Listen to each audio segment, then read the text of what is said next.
one usage of their ship to do that because of the diseases that was contracted on the ship. So at the end of that route, they had to burn the ship because the ship had all type of syphilis, gonorrhea, all those different diseases was on the ship because the conditions of the ship was not fit for human life to stay on.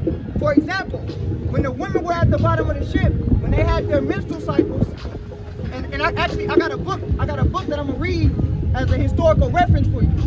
When the woman used to have their menstrual cycles, they wasn't going down there cleaning that up. They had to bleed on each other. When they had to urinate and do go bowel movement, they had to do it on each other. When a pregnant woman gave birth on that ship, her blood and all of that, it spilled over and they didn't clean that up. How many people was on your ship?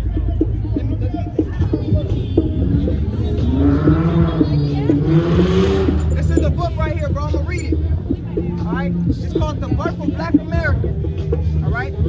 It's gonna describe the Middle Passage. Alright? So look, I want you to read. Alright, whoever. Read, I know you're trying to fix that. It's called the read page Middle Passage, right?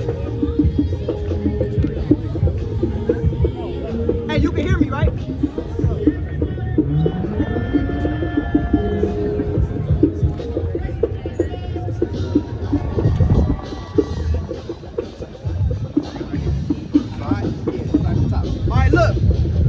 Book called The Birth of Black America, right? The good thing about this book is going to give you the references and the people that attest to these events. And it's going to tell you the condition of these slave ships. Alright? So start at the top here. You gotta project loud. Marched to the coast and loaded onto slave ships. Captured Africans. Next had to face an even worse ordeal. The Middle Passage. The long and painful journey across the Atlantic Ocean to the Americas. The voyage usually lasted 2 to 3 months, but bad weather and unexpected currents could make it even longer. For the Africans, the trip was a passage through hell. Lucky vessels made it with few casualties, but on the average slave ship, between 20 and 30% of the captives died. So on the average slave ship, so it wasn't just no easy, light voyage. Not only were the slaves dying, but also the captains was dying because there were a lot of revolts that they don't tell you about. Meaning a lot of these West Africans were actually warriors. So they would throw captains over, war and all of that. So they had to keep certain individuals separate. So normally they would keep the people that were smart separate from the rest of the slaves because when the smart slave got to the rest of the slaves, or a slave that could speak or identify with multiple languages, they would start uprisings on the ship. But the ship was so in poor condition, as we're going to read, that you couldn't use it anymore. And sometimes ships were lost at sea because when the revolts would happen, most people would die on the passage and the ships would just sail out and be lost on sea. So there were many different factors dealing with them slave ships, right? Now watch this, keep reading. Before loading their prisoners aboard, slavers stripped and shaved them to minimize lice and fleas. There was lice and fleas on the ships. You understand? Just imagine this. You know how nasty it is just when y'all ever been rented an Airbnb and you ever had an Airbnb? Okay, look, I stay in a joint Airbnb right now. It's nasty as hell because people are nasty. Imagine being on a slave ship where you can't groom yourself. So the filth of those ships was so bad, they had to get rid of them. They couldn't keep those things. Let's just read. Then branded them on the shoulder or chest with a red-hot iron to ensure their permanent identification. Okay, so now, we don't have, so when you ask me, where are these ships at? We don't have the ships because of the conditions of the ships. But what we do have is if you go to the coast of West Africa, we have the slave ports. You can literally go, and they call it the gate of no return. You can literally travel right now and go to Africa, and they literally, like I got some partners that went to dang, where in Africa that is, huh? Not Ghana. They went to not Nigeria. I forgot where it is that they went. Not Ghana. I can't think of where they went, but they went and it's where you can see the slave port. But it is in West Africa. Where is it at? It's in Benin. Kumasi. That's what it is. Kumasi. So our brothers that went to Kumasi and they literally took the tour. You literally see the shackles, you literally see the gates, you see all of that. And like I said, the natives of the land, they call it the door of no return because those that entered in never came back. So even though I don't have a physical ship to show you because of the conditions of the ship, what I do have is the slave ports of where the slaves were taken from and shipped. We also have records of other African nations that have records of, yes, we participated in the slave, in selling the people. Like for instance, did you see that movie Woman King? You didn't see Woman King? You know that movie Woman King? Did y'all hear about it? Yeah. So you know that particular tribe, they were actually selling slaves.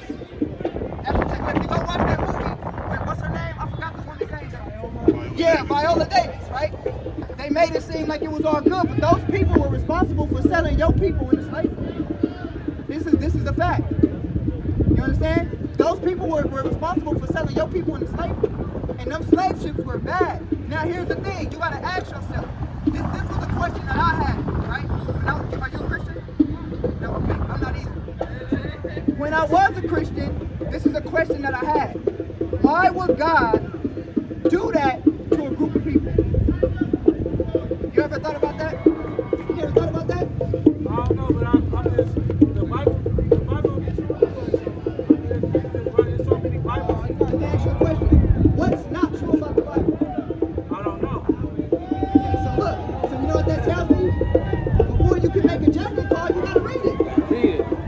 You can't like you can't say, and it's respectful because I got respect for it, but I can't have an opinion on something and I don't know it. I can't have an opinion on this man and I don't know him. So we can't formulate opinions of the Bible and we never read it, right? But when you got a track record like yours, you get to make some opinions. You like, That's what I'm saying. you know, that's one of them we was talking about. Right, because now this is what I did, bro. I was just like you. I took Pan-African studies in college. I was an Afrocentric nigga for a minute. You know what I mean? I did all of that. Probably just like you. Now here's the thing. What I wanted to do was, I said, you know what? I'm not gonna write the Bible off just by writing it off because of what I hear about it. Let me forget religion, forget Christianity, forget all that. Let me just read it for myself and see what's in this book. The book is the truest book on the face of the planet. I'll show you. It take 5 minutes for me to show you that. Not religion. The book. The book is the truest book on the planet. The poetry in it got me, all that, the golden me, solfeggio. Listen, the Bible got, like you said, the Bible got poetry in it. The Bible, watch this. The Bible got war in it. The Bible got science in it. Right.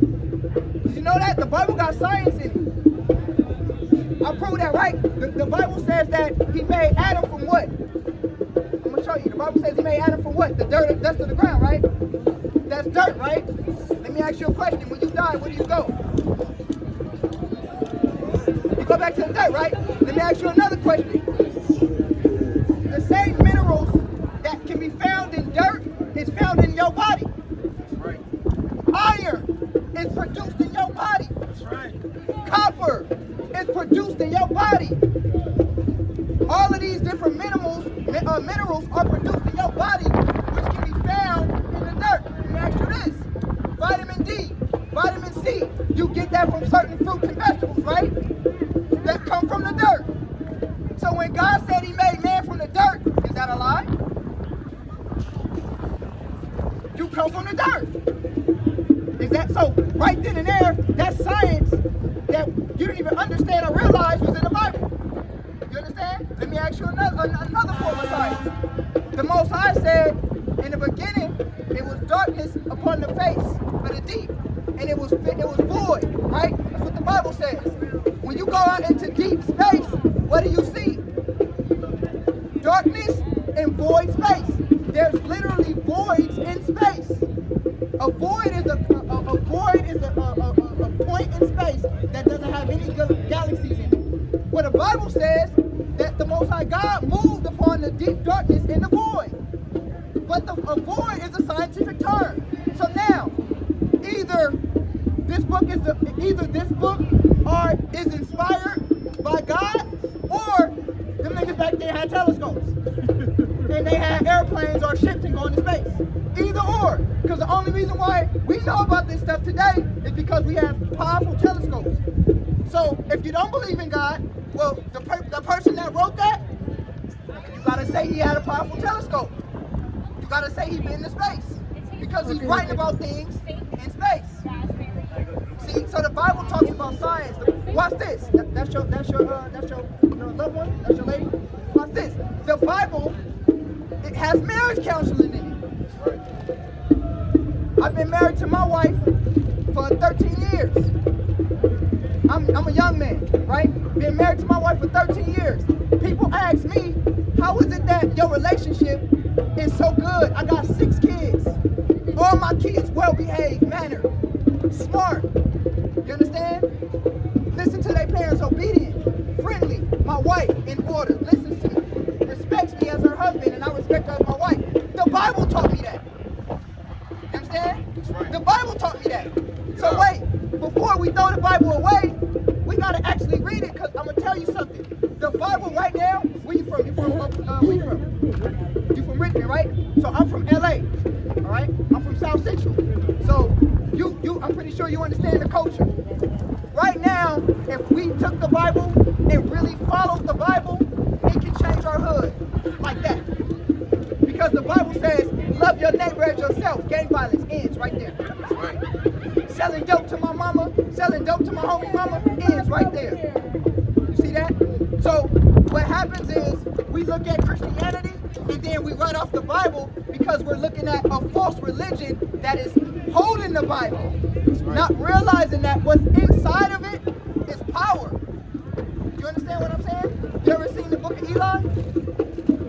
Yeah. What was that white man trying to get? He was trying to get the Bible, bro. He was trying to get the Bible. You understand?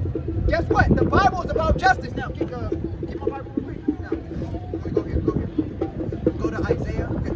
Go here. I'm gonna show you something. Watch this. Right here.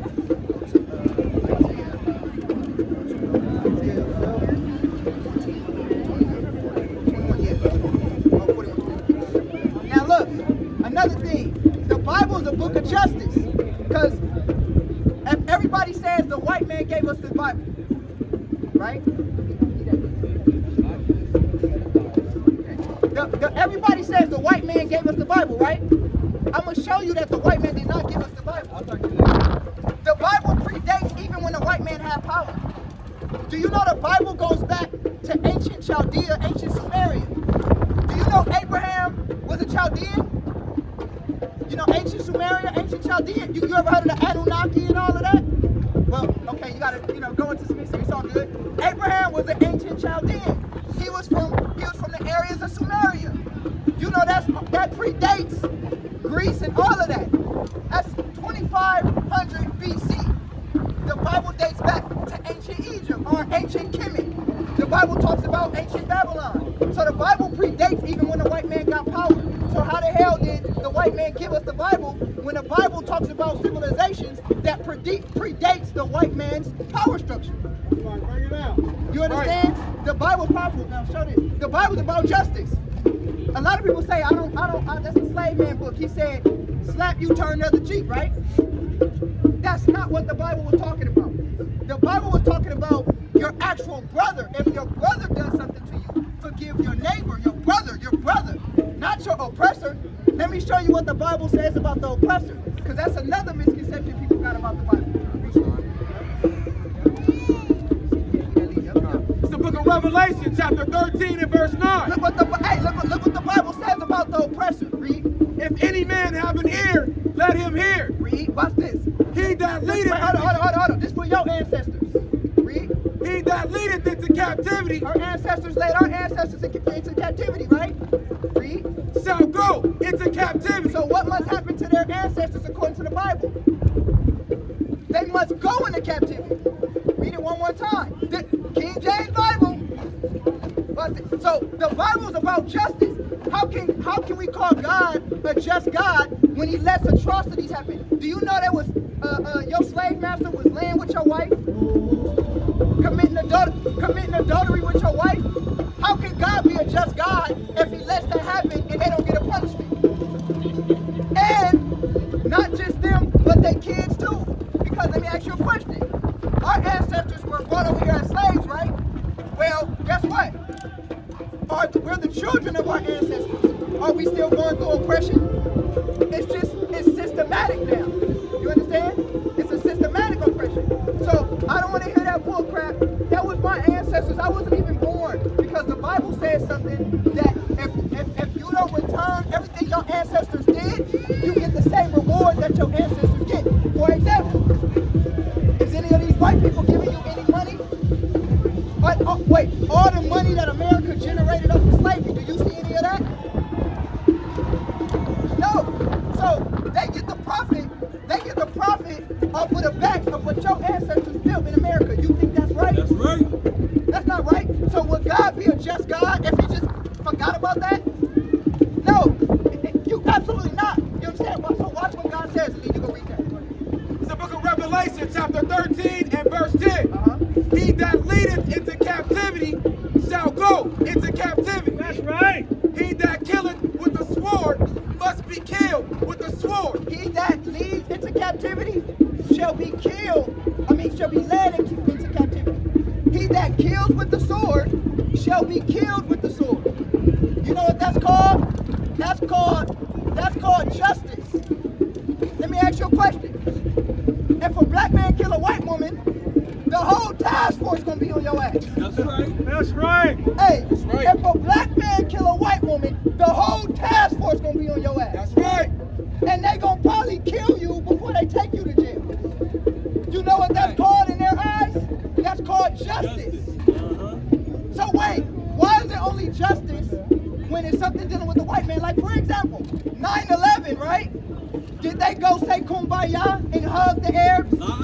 Or did they bomb the hell out of Arabia? They bombed They bombed the hell out of Arabia. So why is it only kumbaya with black people? And then they say never forget. Watch this. When black people get mad, oh, it's kumbaya. But every other race of people can get mad. America can get mad. Bring it out. You understand? The Chinese can get mad. This is real life. This is real. But the Bible doesn't talk like, now read that. I'm gonna show them something. Read. Prepare slaughter for his children. Do what? Prepare slaughter for his children. So even the children of the people that did that says prepare slaughter. You understand? Prepare slaughter for children. So bro, before you leave, I hope you take something from what I said. Read the Bible before making a judgment on it. You know what I mean? Read the Bible. And your nationality and who you are is in the Bible. You understand? That's right. So go read it. Go get grandma. Yeah. Go read it. All right, King. Yeah. You know what this is right here? Let me ask you a question. Who is this? Right, there's this guy.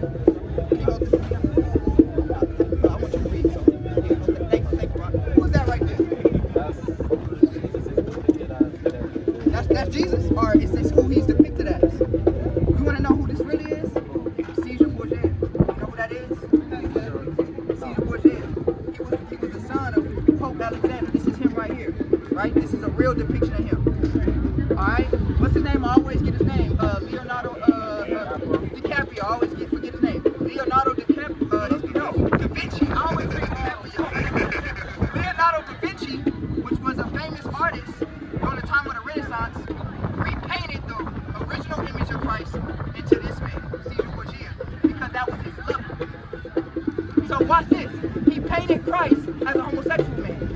So this image that you see Christ is actually a homosexual man that was painted as Christ. And you can, right now, if you got a smartphone, Google it right now.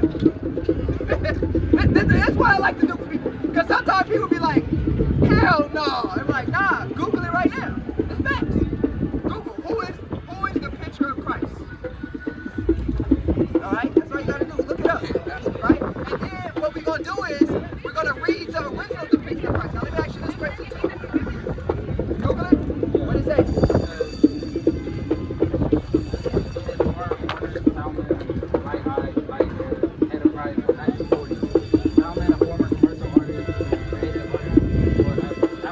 Shout out my elders working, trying to get together, making sure we do it better, free us from this white oppression. My people catching cases, double life he facing, scattered all across the world. I see familiar faces.